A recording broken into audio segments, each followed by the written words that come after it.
सभी को नमस्कार। तो आप सब लोग कैसे हैं? आई होप आप भी बहुत अच्छे होंगे। तो मेरा ब्लॉग 3 दिन से नहीं जा रहा है, तो इसका एक कारण है कि मेरा 3 दिन से ब्लॉग क्यों नहीं आ रहा। तो आप लोग सोच रहे होंगे कि प्रिंस की शादी के मैं बिजी थी और 3 दिन से शादी का ब्लॉग नहीं आ रहा है। तो उसका एक रीज़न है कि हम बारात वाले दिन गए और जब जयमाला वगैरह हुई उसके बाद हम घर आ गए।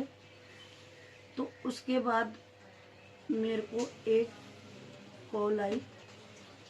उस कॉल ने हमारी ज़िंदगी को बदल दिया और पूरी तरह से घुमा दिया, क्योंकि वो एक ख़ास कॉल थी मेरे भाई की और मेरे बड़े भैया की कॉल आई थी कि पापा की, मेरे फादर की तबीयत कई दिनों से ख़राब थी। तो हॉस्पिटल में वो रहकर आए थे 15 दिन, वहाँ से आ गए थे। तो थोड़ी बहुत तबीयत उनकी ठीक हो गई थी और अचानक से ही उनकी तबीयत खराब हुई 23 तारीख की रात को 1 बजे, जिसकी वजह से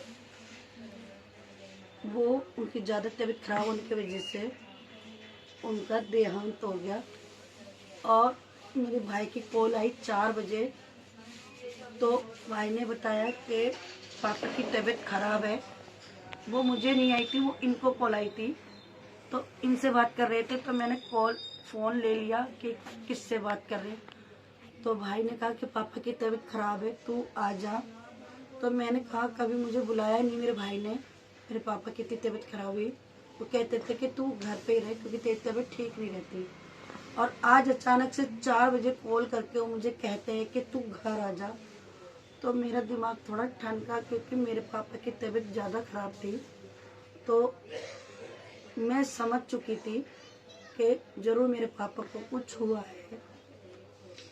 और हमने इन्होंने मुझे समझाया कि ऐसा कुछ नहीं हुआ, पर मैं समझ चुकी थी। तो इसी समझाने समझाने में 5 बज गए थे और इन्होंने कहा कुछ नहीं हुआ, मैं तुझे सुबह लेके चलूँगा।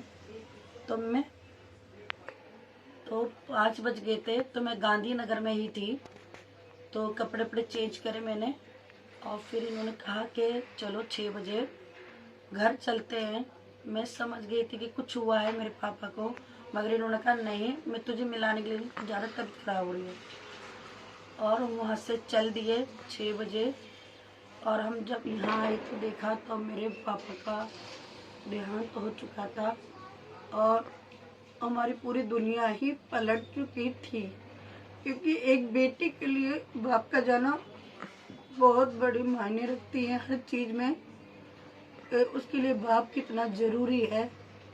हम चारों बहन भाइयों के लिए बाप का साया बहुत ज़रूरी था, जो अब नहीं रहा। तो यही रीज़न था एक, जो मेरा लोग नहीं आया। और मैं इस चीज़ से बहुत दुखी थी कि मेरे को कुछ समझ नहीं आ रहा था और अचानक से ये चीज़ हो गई। मम्मी को देखा, सबको बहनों को देखा, तो बहुत ही इस दौर से निकल रहे थे कि हम किसी को समझा भी नहीं पा रहे थे। और हमारे साथ अचानक से ये चीज़ें हुई, तो और कुछ नहीं समझ में आया हमें। हम किसी को भुला भी नहीं पाए, न किसी को हमने बताया कि ऐसे से बात होगी, क्योंकि मैं शादी में थी प्रिंस की। और अचानक से हमने वहाँ पर भी किसी को नहीं बताया। मैंने सिर्फ दीदी को बताया था कैसे, तो कह रही नहीं ऐसा मत सोचो, पापा ठीक होंगे। मगर वो शादी में बिजी था, हम उनको ज़्यादा परेशानी की, खुशी का माहौल था, हम दुख का माहौल नहीं करना चाहते थे वहाँ पर। हम इसलिए चुपचाप आ गए वहाँ से और बच्चों को वहीं छोड़ कर आ गए और हम दोनों यहाँ आ गए। और आज मेरे पापा को 4 दिन हो चुके हैं। 23 तारीख की रात को, 23, 24, 25, 26, आज चौथा दिन है मेरे पापा को। उनका तीजा वीजा सब कर दिया है।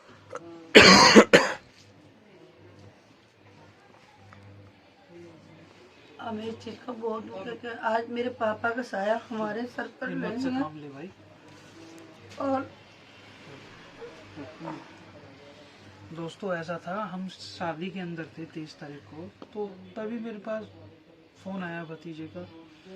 तो उसने मुझे बताया, लक्ष्मी को नहीं बताया ये बात, और लक्ष्मी को पता भी नहीं थी कुछ भी, कि मुझे रात को ही पता चली गया था कि पापा जी का स्वर्गवास हो चुका है। पर मैंने इसको इसलिए नहीं बताया क्योंकि इसको ना बीपी का प्रॉब्लम हो जाता है, इसको बड़ी दिक्कत हो जाती है, इसको संभालना बड़ा मुश्किल होता है। तो मैंने इसको यही बोला, ये समझ तो गए कि क्या बात हुई है कि रात को 1:30-2 बजे फ़ोन आया, क्या बात है, क्या है। मैंने बोला कुछ नहीं, ऐसी उसने मुझसे सिर्फ बात की थी बाबू ने, कोई बात नहीं। पर मुझे अपने आप को संभालना बड़ा मुश्किल हो गया क्योंकि ऐसा माहौल और अंदर दुख। अब आदमी क्या करे। अब अगर मैं कुछ वहाँ पे कुछ भी बोलता या कुछ करता तो वहाँ का माहौल भी शादी का माहौल है, आप सब समझ सकते हो कि क्या होता है। और काफ़ी कार्य हमने भी संभाला हुआ था वहाँ पे, मुझे रात को वहाँ रुकना था फेरों वगैरह के लिए, तो मैं नहीं रुका। अब उसमें सब बोलने लगे कि भाई रुको रुको, क्या बात है मनीष, तू क्यों नहीं रुक रहा, क्या बात है। बड़े भाई भी बोलने लगे, तो मैंने बड़े भाई को तो नहीं बताया कुछ, पर मैंने एक छोटे भाई हैं हमारे दीपक भाई, उनको मैंने बता दिया था कि भाई ऐसे ऐसे प्रॉब्लम हो गया, भाई को बता देना अकेले में साइड में।